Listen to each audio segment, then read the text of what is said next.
brasileiros, nós estamos aqui hoje para falar de um assunto bastante polêmico, que é a individualidade nas relações humanas. O individualismo foi e é extremamente importante para a capacidade de nós termos as nossas escolhas, para nós ter a nossa leitura do mundo.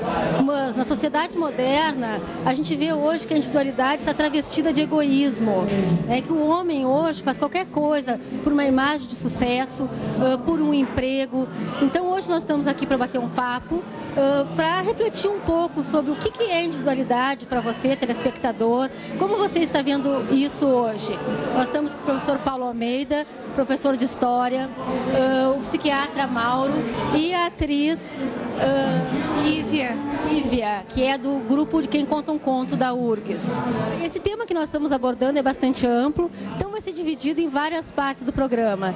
Então eu vou passar agora para o Paulo Almeida para falar um pouquinho do processo histórico do individualismo.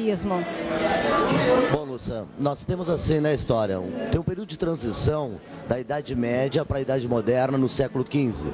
Na Idade Moderna nós tivemos um movimento chamado Renascimento Cultural. Renascimento vem de renascer na Grécia e na Roma Antiga. Foram os pensadores, os filósofos do Renascimento Cultural que deram o nome para a Idade Média de Idade das Trevas, Idade da Escuridão, idade que o homem não tomou banho, idade da peste. E eles vão beber na Grécia Antiga a valorização do ser humano, a valorização do humano. Nós temos na Grécia, com Alexandre Magno, um movimento chamado helenismo. E o que era o helenismo? Era a valorização da razão opondo a fé. A valorização da ciência opondo a magia e a religião. E a valorização do homem opondo aos deuses. E isso vai ser resgatado através do antropocentrismo. Porque na Idade Média nós tínhamos o teocentrismo, ou seja, Deus era o centro de tudo. Tudo era Deus, tudo Deus fazia, tudo Deus podia. E a partir da Idade Moderna vai ter a valorização do homem. Mas é importante a gente relatar também que esse antropocentrismo, esses filósofos, né, eles não eram ateus. Eles eram cristãos e tinham a sua religiosidade, porque eles vinham de uma tradição, de uma cultura religiosa medieval.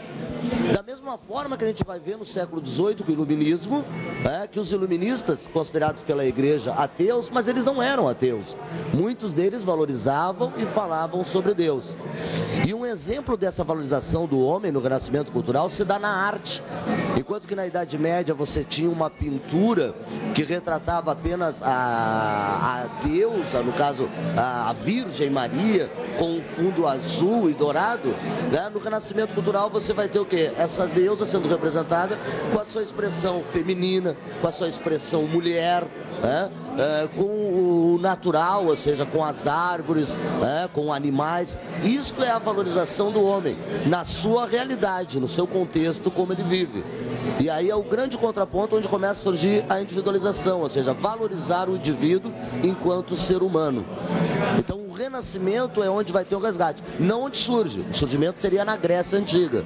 Mas na Idade Moderna, tu tem na Idade Moderna esse reforço do renascimento cultural.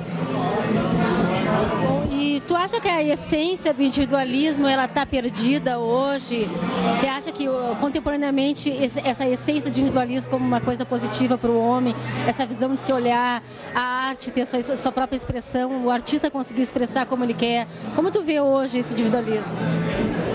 Da questão da arte, tu tem esse sentimento, né? Ele não está preso, a gente vê a partir da Idade Moderna, ele não está preso só à questão sacra, as pinturas sacras, né? E um fator importante da arte no Renascimento também, é que na Idade Média o artista ele nem assinava a sua obra, porque a obra era sacra, ou seja, era para o coletivo na Idade Média.